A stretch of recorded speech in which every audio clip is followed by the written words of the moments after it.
মুনাফার হার, মুনাফার হার আর ইকুয়াল 8.50 টাকা। তারপরে হচ্ছে আসল হচ্ছে পি হচ্ছে 10,000 টাকা।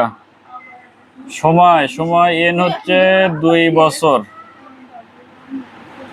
এখন এখানে বের করতে হবে কি চক্রবৃদ্ধি মূলধন C equal what, I equal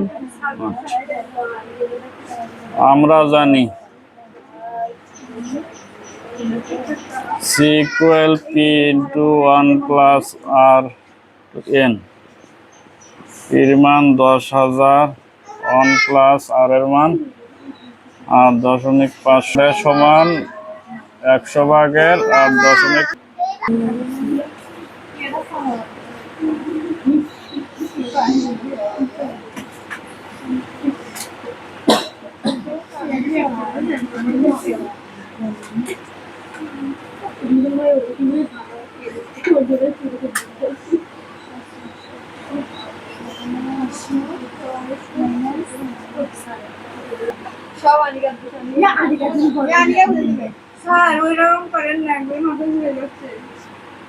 এখন কাটতে সুবিধা হবে এই 2 শূন্য, এই 2 শূন্য, এই 2 শূন্য, এই 2 শূন্য থাকলো কি কিছুই থাকলো না, খালি এটা আর এটা থাকলো।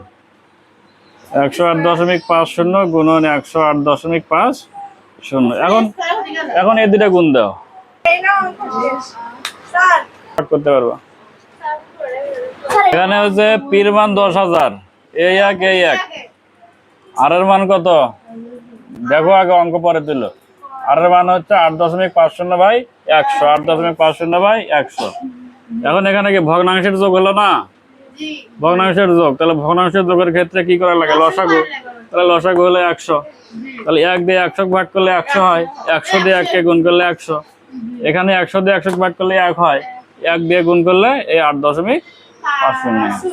এখন 100 আর 8.50 যোগ করে হলে 108.50 এটা থাকলো। এটার উপরে 2 আছে মানে কি 2 বার গুণ দিলাম। আমি এইভাবে করছি যাতে আমার কাটাকাটি সহজ হয়, কারণ এখানে তো 0 0 কাটছি, 0 0 কাটছি, কাটে দিয়ে এখন শুধু এই দুটো গুণ করে দিলে আমার উত্তর চলে আসবে। আর যদি চক্রবর্তী মূলধন, এটা একটা কিন্তু অ্যান্সার। এখন চক্রবৃদ্ধি মুনাফা ইকুয়াল, তাহলে মূলধন বেরোচ্ছে 11,772.25 বিয়োগ কত 10,000, বিয়োগ করে কত হয় 1572.25 টাকা। এটা একটা অ্যান্সার।